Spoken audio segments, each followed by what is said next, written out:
नमस्कार दोस्तों, स्वागत है आपका A to Z स्टोरीज अद्भुत ऑफिशियल पर।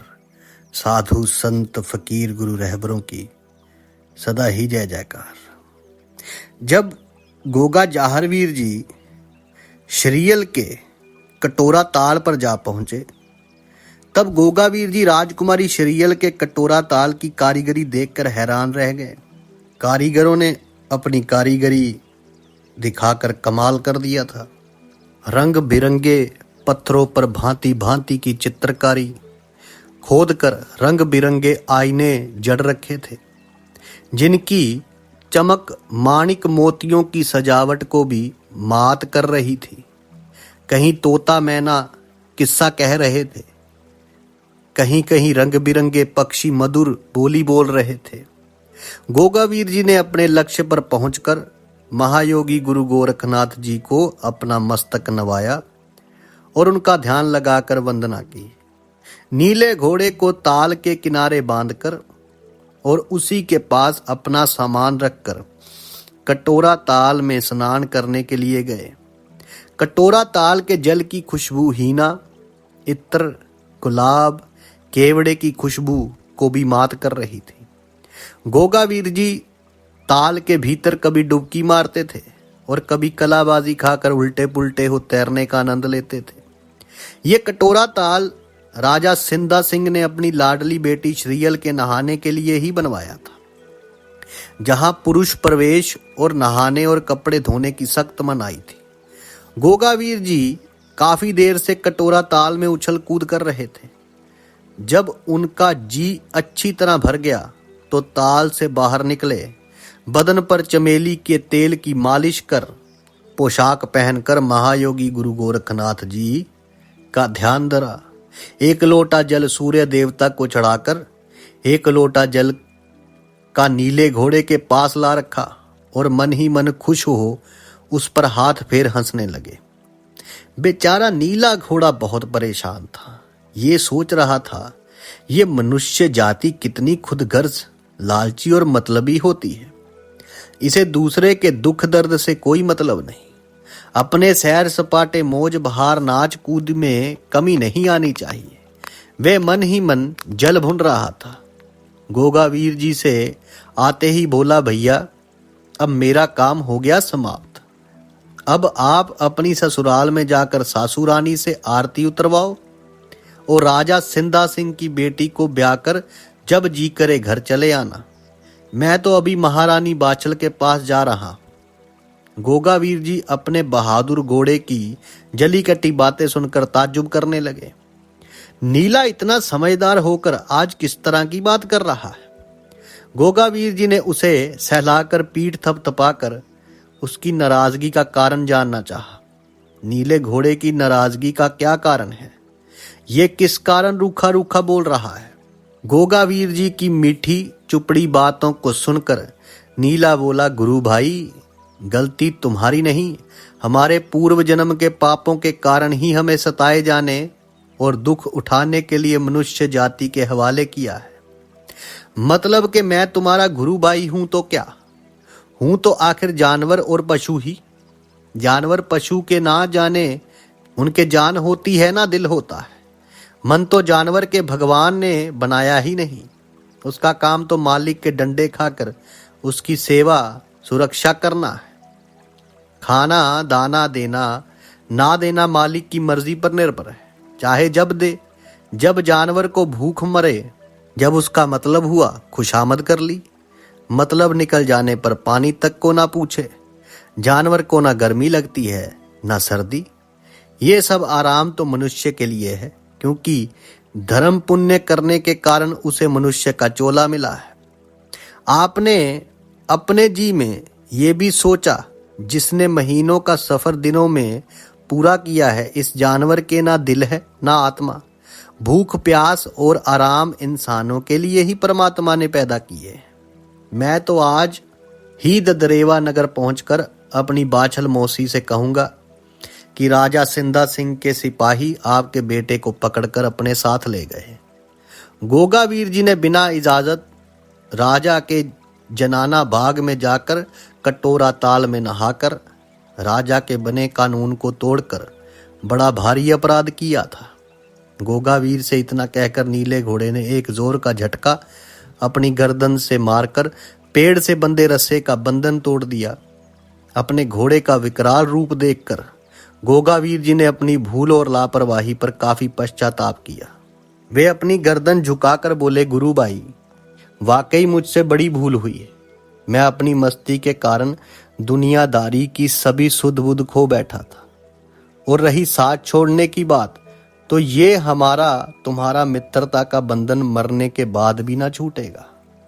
तुम्हारा एहसान क्या भुला देने के काबिल है? मेरी सारी मुश्किल क्या बिना तुम्हारे निबट सकती थी? तुम मेरे बड़े भाई हो, क्या अपने छोटे भाई का पहला अपराध क्षमा ना करोगे? अब ऐसी भूल स्वप्न में भी कभी ना करूंगा। परदेश में तुम्हारे सिवा और किसका सहारा है? अब तुम गुस्से को थूक कर स्नान ध्यान से फारिग हो, खाने दाने से निपट लो। अगर परदेश में हम दोनों में मनमुटाव होगा तो दुश्मन हमें चुटकियों में मसल डालेगा। तुम समझदार हो, जग हंसाई मार जाने से भी बुरी चीज है। अब गुस्सा त्याग कर मुझे क्षमा कर दो। इतना कह अपने घोड़े का सामान उतारा, कटोरा ताल में उसे भी स्नान कराया। सज्जनों, नीले घोड़े ने महकदार जल में स्नान कर खूब जल क्रीड़ा की और उसके निर्मल जल को एकदम कीचड़ के समान गंदा कर डाला। धमा चौकड़ी करके कटोरा ताल की कई सीढ़ियों तोड़ डाली। गोगावीर अपने घोड़े की करतूत को देखकर घबरा गए। अपना गुस्सा दबाकर कहने लगे, नीले भैया, जिसका ये कटोरा ताल है, अगर वे इस समय यहाँ आ जाए तो हम दोनों गुरु भाई का भली प्रकार स्वागत होगा। परदेश में छठी का दूध याद आएगा। वे मुझे बंधन में डालकर तुमसे जिंदगी भर ईंट पत्थर धुलवाएंगे। नीला बोला, भैया घबरा गए। तुम्हें मालूम नहीं, बागड़ वालों का नाम सुनकर ही अच्छे अच्छे चौकड़ी भूल जाते हैं। क्या महायोगी गुरु गोरखनाथ जी महाराज के चेले को सताने वाला कोई सूरमा इस धरती पर जन्मा है? ये जो उद्यम मैंने मचाया है, ये यहाँ के राजा सिंधा सिंह को एक चुनौती मात्र है कि यहाँ बागड़ प्रांत के वीरा पहुंचे। जिस बागड़ देश के घोड़े इतने बलवान और निडर हैं, वहां के वीर बहादुर नर कैसे होंगे? भैया अब बाग में चलो, मेरी तो भूख के मारे जान ही निकल रही है। अपने घोड़े की बात सुनकर गोगा जी ने पल भी देर लगाना मुनासिब नहीं समझा। वे नीले घोड़े को उसका साज पहना, उसके ऊपर सवार होकर बाग में फाटक पर आ पहुंचे और दरबान से बोले, ऐ चौकीदार, फाटक खोलो, हमें बाग की सैर करनी है। घोड़े की सजावट और गोगावीर की शानो शौकत देखकर दरबान दोनों हाथ जोड़कर बोला, श्रीमान, मैं यहाँ के राजा सिंधा सिंह की बेटी श्रीयल राजकुमारी का नौकर हूँ। अगर मैं उनकी आज्ञा बिना फाटक खोल दूंगा तो बाल बच्चों सहित कोलू में पिसवा कर मरवा दिया जाऊंगा। आशा है आप मेरे गरीब बच्चों पर रहम खाकर उन्हें मरने से बचाएंगे। बाग के चौकीदार का गिड़गिड़ाना नीले घोड़े से ना देखा गया। वे बोला, गोगा भैया, ये किसी भी तरह दरवाजा खोलने में असमर्थ है। तुम संभल कर मेरी काठी पर बैठो, मैं अभी आपको बाग के भीतर पहुंचाए देता हूं। इतना कहकर घोड़े ने अपने पंख फैलाकर उड़ान भरी और फाटक फांद कर बाग के भीतर आ उतरा। गोगावीर जी ने खुश हो घोड़े की पीठ से उतरकर नीले को पेड़ से बांधना चाहा तो वे झटके के साथ अपनी लगाम छुड़ाकर गोगावीर से बोला, क्या मुझे भूखा मारने का इरादा है जो पेड़ से बांध रहे हो? इतना कहकर पेड़ पौधों पर भेड़िए के समान टूट पड़ा और सेब संतरे केले अमरूद आम अलूचे खूब जी भर कर खाए। जब खूब पेट भर गया तो पेड़ पौधों को तोड़ तोड़ कर अपने खूरों से कुचल कर बर्बाद कर डाला। पेड़ पतझड़ के समान दिखाई देने लगे। जब अपने घोड़े की लीला गोगावीर जी से ना देखी गई तो वे दूसरी तरफ मुंह फेर कर निकल गए। आगे बढ़ने पर उन्हें क्या एक बड़ा ही खूबसूरत सजा सजाया बंगला सामने दिखाई दिया, जिसे देखते ही पहचान गए, अरे ये तो मेरे स्वप्न वाला ही बंगला है। जब गोगावीर ने बंगला खोल कर देखा तो उसमें भांति भांति की चित्रकारी, मुलायम रेशमी गद्दे, तोशक तकियों वाले पलंग के बिस्तर थे। गोगा जी महाराज थके तो थे ही, झटपट अपना पटका सिरहाने धर्मस्तर पर आराम फरमाने लगे और शेषनाग पहरा देने लगे।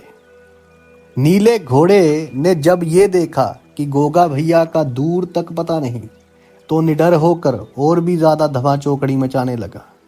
वे सब सब्जियों की क्यारियों और फुलवारियों को अपने खुरों से कुचल कर सत्यानाश करता हुआ गोगा वीर जी को ढूंढता हुआ सारे बाग में चक्कर लगा आया। जब गोगा वीर कहीं दिखाई नहीं दिए तो बड़ी सोच में पड़ गया।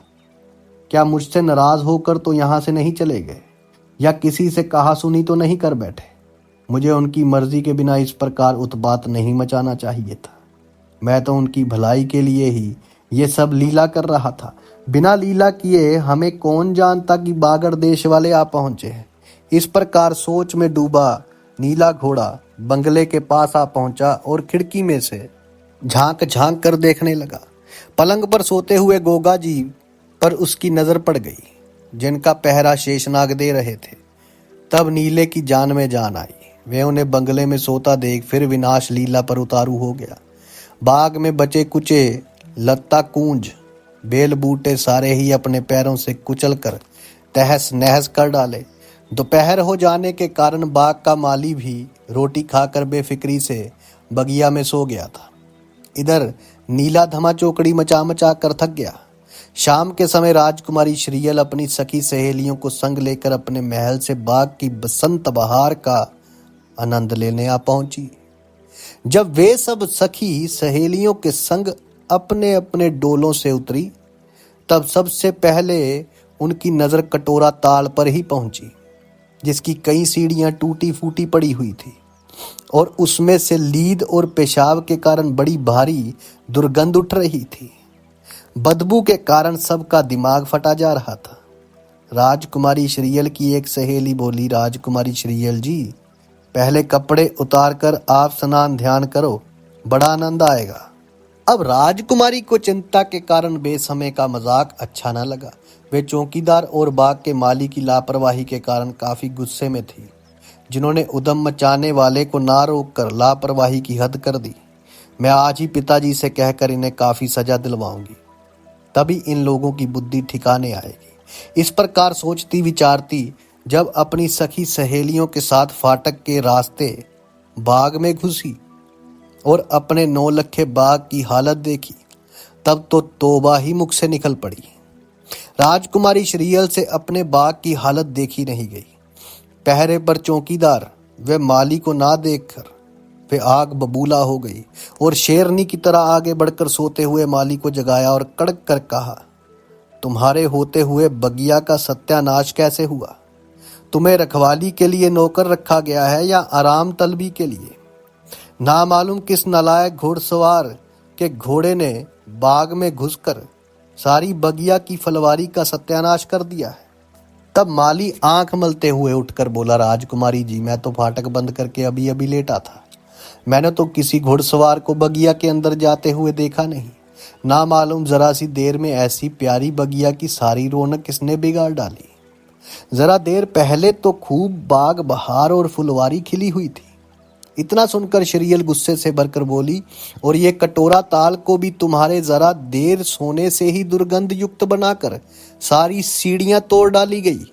राजकुमारी श्रीयल को बागवान से उलझते देखकर पेड़ के पास खड़ा नीला घोड़ा खूब जोर से हंसने लगा, हिनहिनाया।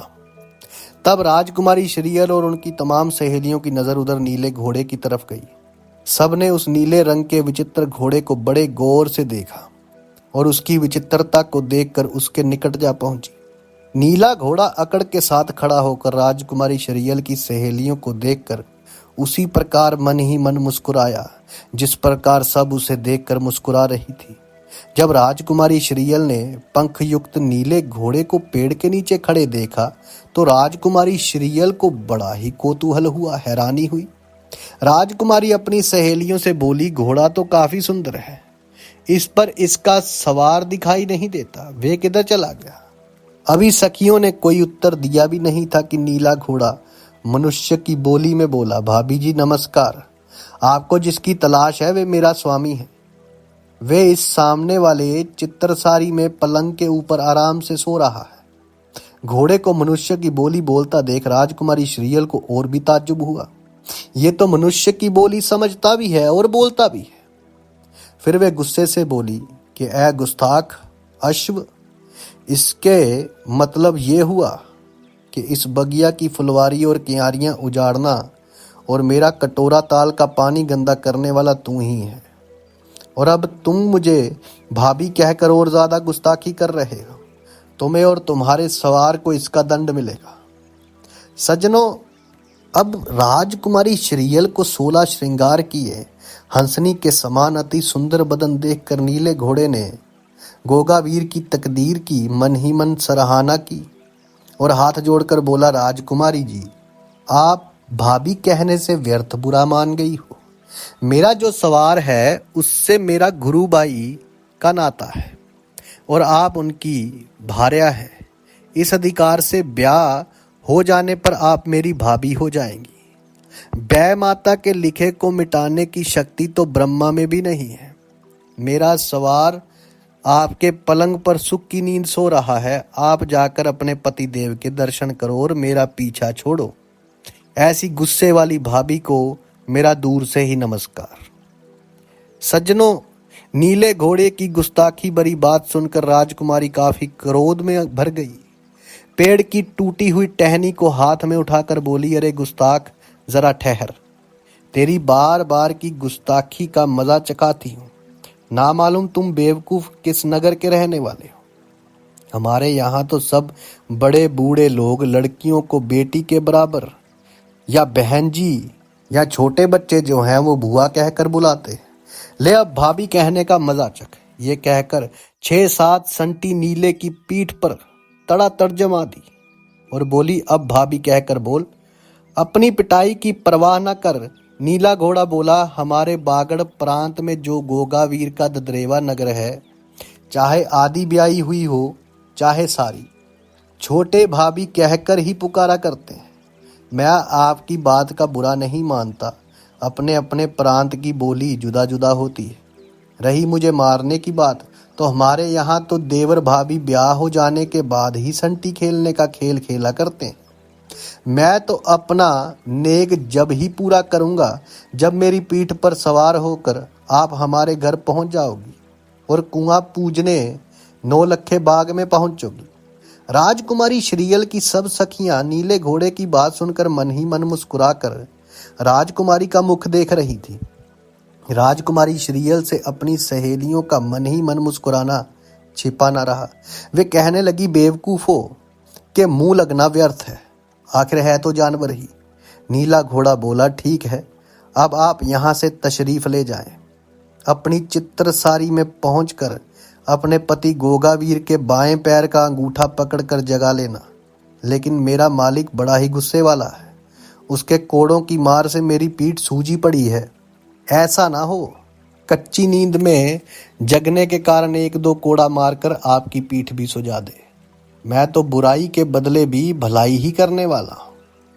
अब इतना सुनकर राजकुमारी श्रीयल अपनी सखियों से बोली कि इस विचित्र घोड़े के सवार को भी अवश्य देखना चाहिए, जिसने मेरी चित्रसारी में पहुंचकर मेरे पचरंग पलंग पर सोने की गुस्ताखी की है।